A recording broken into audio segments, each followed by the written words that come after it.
Алғаш рет 5-ші сыныпта оқыған болсам керек, абай оқулары ұйымдастырылды аудандық. Сол абай оқуларының бас жүлдесі бұйырды. Содан кейін осылай өлең жазып та жүлде алуға болады екен ғой. Осы өлеңмен де көпшіліктің көңілінен шығып, ата-анамды, тума-туысқандарды қуантуға болады екен ғой деген ой келді. Содан кейін осылай өлең арқылы байқауларға қатысып, жүлде алған сайын, жетістікке жеткен сайын өлеңге деген махаббатым артты деп ойлаймын. Өлең деген тумайды жайшылықта, өлең деген туады қайшылықта дейді. Мен осы тақырыпты жырлаймын, осы тақырыпта көп жазып жүрмін деп, белгілі бір тақырыпты атап бере алмаймын. Әр кезде, әрқалай кейбір кезде табиғаттың әсемдігіне тамсанып, табиғат туралы өлең жазуымыз мүмкін. Кейде түсіме анам енген кездерде, анам мен туралы түс көрген, қою ұйқы қолындағы келбетпен, ажарында зіркілдеген алқыныс жүрегінде жергепкен деп бастап, ана туралы өлең жазып кетуіміз мүмкін. Кейде досың есіңе түсіп кеткенде, ескі досың, ұмытылып кеткен досың есіңе түскенде, бала күнгі досым келді, өткенім келді, көктемім келді, шақ тартуы шаттанып кеткенім болды деп бастап, дос туралы өлең жазуымыз мүмкін. Әр кезде, әрқалай.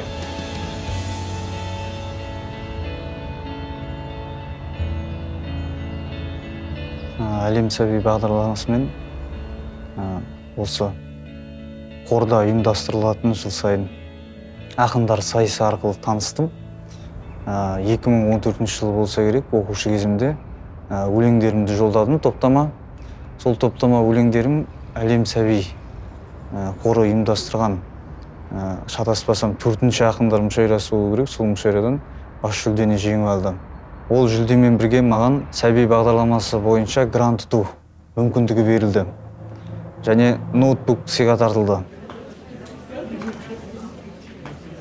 Қай жерде жұмыс істесем де, не қызмет атқарсам да, әдебиеттің ауылынан алыс кетпесем екен деген ниетім болды. Сол ниетімнен, арманымнан алыстаған жоқпын деп ойлаймын. Қазір театрда әдебиет бөлім редакторы қызмет атқарамын.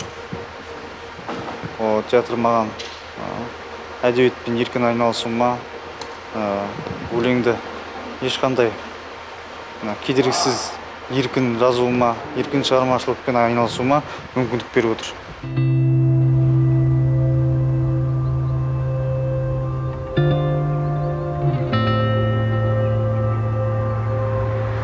Төрт қанатты періштем, перілерден, пенделерден егістем, мына мен де мұғжизасым Құдайдың.